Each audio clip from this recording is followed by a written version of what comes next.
Billy Gray was my best friend, and I fell in love with his mother. Love may be too strong a word, but I do not know a weaker one that will apply. All this happened half a century ago. I was 15, and Mrs. Gray was 35. Such things are easily said, since words themselves have no shame and are never surprised. She might be living still. She would be, what, 83, 84? That is not a great age these days. What if I were to set off in search of her? That would be a quest.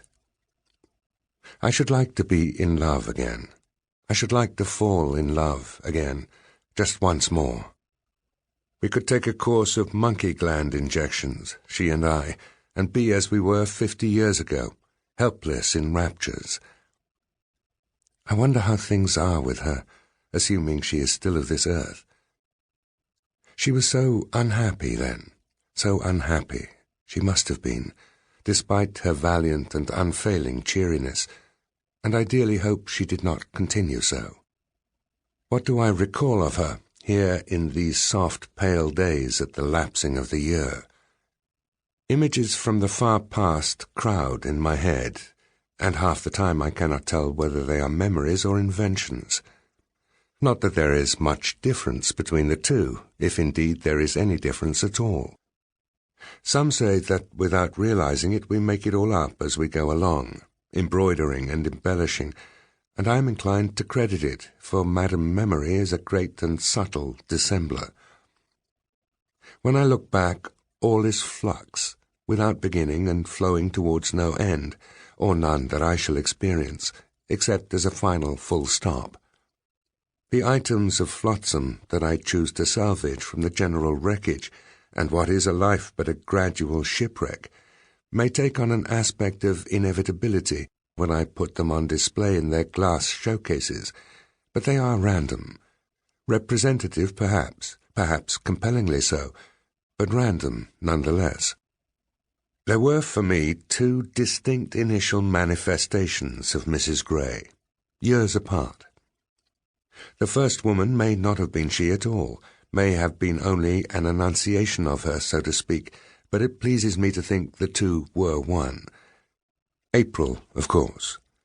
Remember what April was like when we were young, that sense of liquid rushing, and the wind taking blue scoops out of the air, and the birds beside themselves in the budding trees. I was 10 or 11. I had turned in at the gates of the Church of Mary Our Mother Immaculate, head down as usual. Lydia says I walk like a permanent penitent, and the first presage I had of the woman on the bicycle was the fizzing of tires, a sound that seemed to me excitingly erotic when I was a boy, and does so even yet. I do not know why. The church stood on a rise, and when I looked up and saw her approaching with the steeple beetling at her back, it seemed thrillingly that she had come swooping down out of the sky at just that moment, and that what I had heard was not the sound of tires on the tarmac, but of rapid wings beating the air. She was almost upon me, freewheeling, leaning back relaxedly and steering with one hand. She wore a gabardine raincoat, the tails of it flapping behind to right and left of her like wings, and a blue jumper over a blouse with a white collar. How clearly I see her. I must be making her up. I must be making up these details.